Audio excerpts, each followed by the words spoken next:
you better run a check. So take it, check yourself before you wreck yourself. So take it, check yourself before you wreck yourself. Come on and check yourself.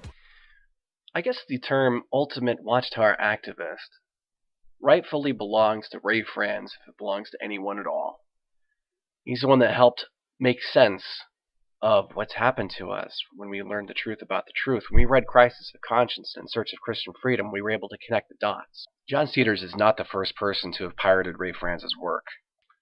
Several years ago, there was a conversation on Jehovah'sWitnesses.com referring to posting links and downloads of Ray Franz's books. Now, I will post a link to this on the About section of this video, but we get to see Ray Franz's own words when it comes to the piracy of his work. He mentions that the bootlegging of his books has been an ongoing and very time-consuming issue that he's had to deal with. He refers to it as the stealing of his right to control the use of his work. Now read this screenshot very carefully and you'll get a good idea for just how Ray Franz felt on this subject. And keep in mind as well that this man's dying wishes were that his work was not going to be released into the public domain and that it was going to continue to carry a copyright and be published after his death. So what's happening here is John Cedars disrespecting the wishes of Ray Franz. Now, John Cedars can't convince me that he is ignorant as to how copyright law works. And yet, he makes this comment on YouTube saying that copyright laws apply to original work that is sold on for profit. And please pay attention here. He says that he is not selling this book and that he is giving it away. So in other words, he's alleging that copyright law just doesn't apply to him here because it's not something that he's selling for profit. He says he is not selling this book and he is giving it away. John Cedars continues to double down on this claim by saying he is not violating any copyright and he is only giving away a personal reproduction that was printed from a PDF from the public domain. He claims that he has tried contacting the rights holders, but as you can see for yourself, they seem to have no interest in making printed copies available themselves. I know for a fact, just because I know some things, I know for a fact that John Cedars never contacted the copyright holder. I know that he never went asking for permission to reprint this. And just because it's out of print at the moment doesn't give you the go-ahead to go ahead and start printing it yourself. That's not how copyright law works. This person said, hey, I know you meant well, but respect the work. And that's the issue here, is you got to respect the work. You're disrespecting Ray Franz when you're pirating his stuff. This person says, I'm not making any judgments on you or anything, but you might consider a retraction or an apology.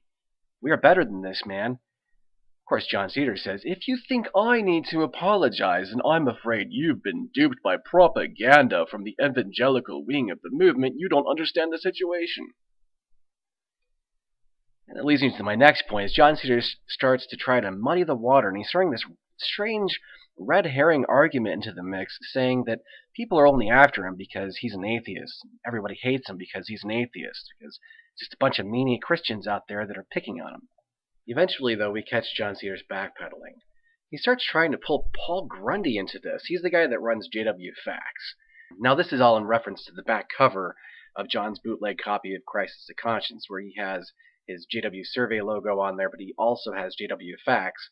And John Cedars tries to make this really strange argument, saying that if he needs to apologize, then so does Paul Grundy. But Paul Grundy didn't have anything to do with this, and this was John Cedars' pet project.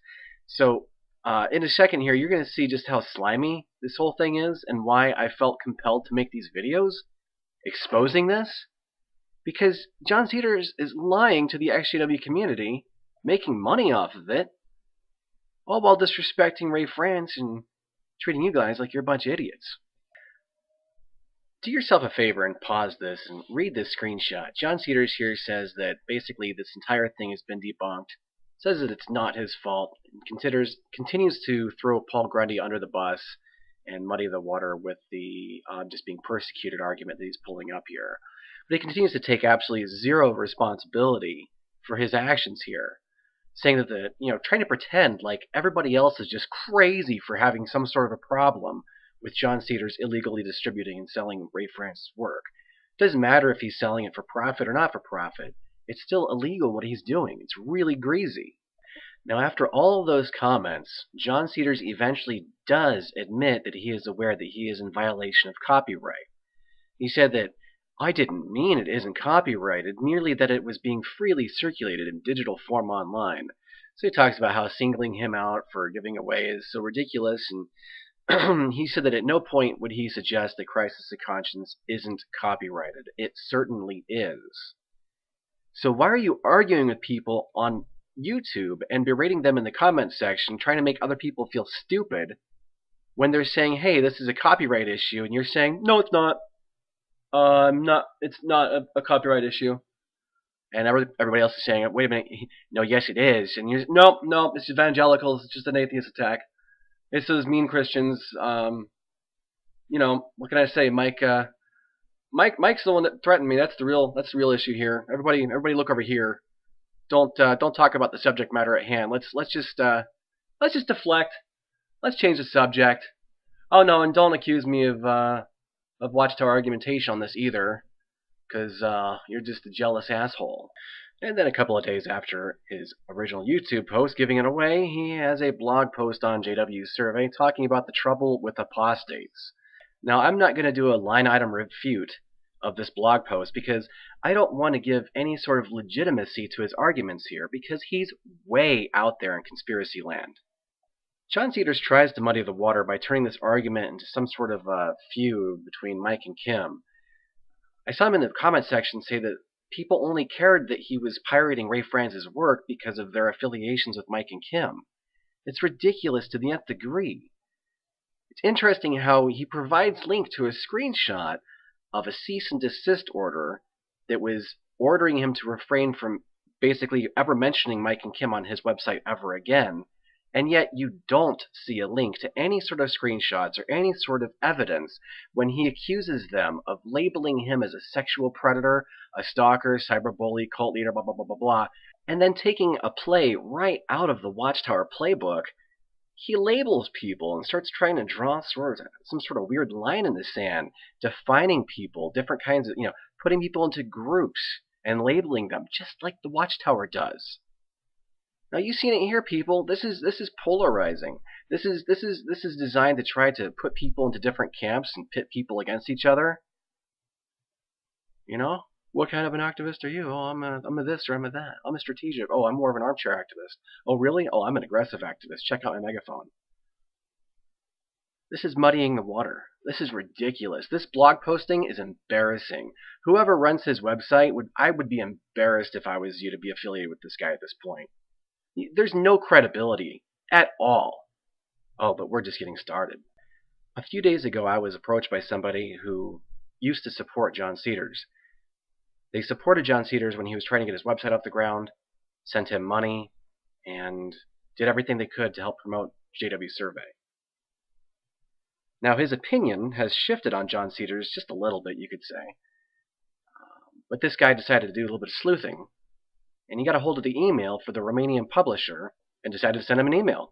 He was curious as to the size of the scope of this operation, and he opens it up by saying that he was referred to him by John Cedars and just wanted to know if he could buy several copies of Crisis of Conscience in English, and said he had at least 11 friends he wanted to give it to, and wanted to keep some more in hand in case someone needs some. So I think I'm going to need at least 20 copies if this is possible, and this is going to be shipped to the USA.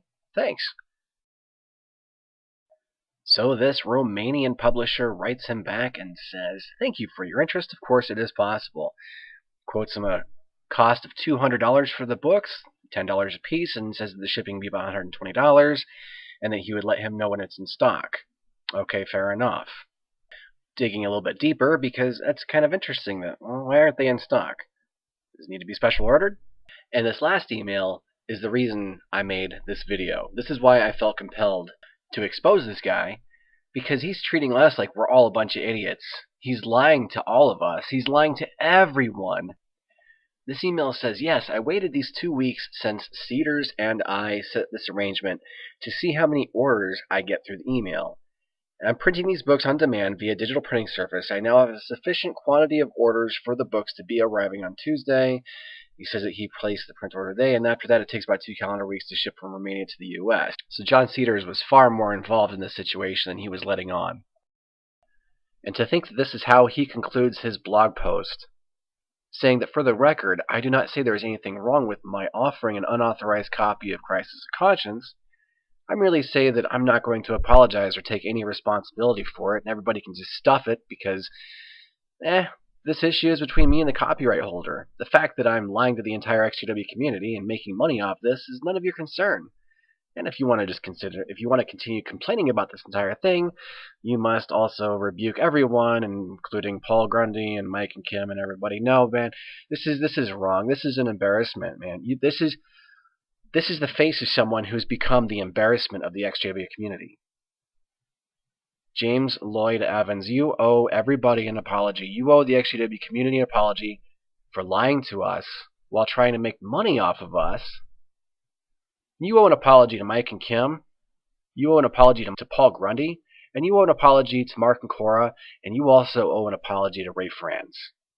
This is so weak and pathetic. This is an embarrassment that you were pimping pirated publications on your website and you still think that there's nothing wrong with it, totally peachy, everything's great, everybody's just crazy for being against this, it's just a huge evangelical attack. Are you nuts? Do you think that we are that stupid? Is that what this is about? I want you to listen to me. I'm going to say this again. Now this isn't an original, authentic copy. I did not have sexual relations with that woman. This is actually... And I want to say this to the television audience. I won't call it a bootleg. Well, I'm not a crook. I won't call it a bootleg. I broke my back. I won't call it a bootleg. What do you mean by that? My back is broken. What, a vertebrae or what portion? It's been printed specially by my friend in Romania, and it has on the back the JW Survey logo. Spinal. See, when good things happen, it's true. And when bad things happen, it's true. And when good and bad things happen at the same time, that's your clearest proof that it's Jehovah, God's clean organization, requiring your obedient dedication. I went to the convention and saw the local news. Got smart and happy people, we're all getting rave reviews. The next day some reporter was calling us a cult. It's blatant persecution and I know it's Satan's fault. Cause when good things happen it's the truth, and when bad things happen it's the truth. And when good and bad things happen at the same time, that's the clearest proof that it's Jehovah, God's clean organization, requiring your obedient dedication. We've had some dodgy people, we've had some evil men, but God loved David and Solomon, he didn't get rid of them. But if the Catholic Church keeps paedophiles safe and secure, that means it's false religion, Satan's scarlet-coloured whore. Cause when good things happen it's the truth, and when bad things happen it's the truth. And when good and bad things happen at the same time, that's your clearest proof that it's Jehovah, God's clean organization, requiring your obedient dedication. Perhaps this logic can be used by any other creed, but I trust my lovely leaders, cause why would they lie to me? And when apostates tell me my evidence is naught, I stick my head right in the sand and think some happy thought.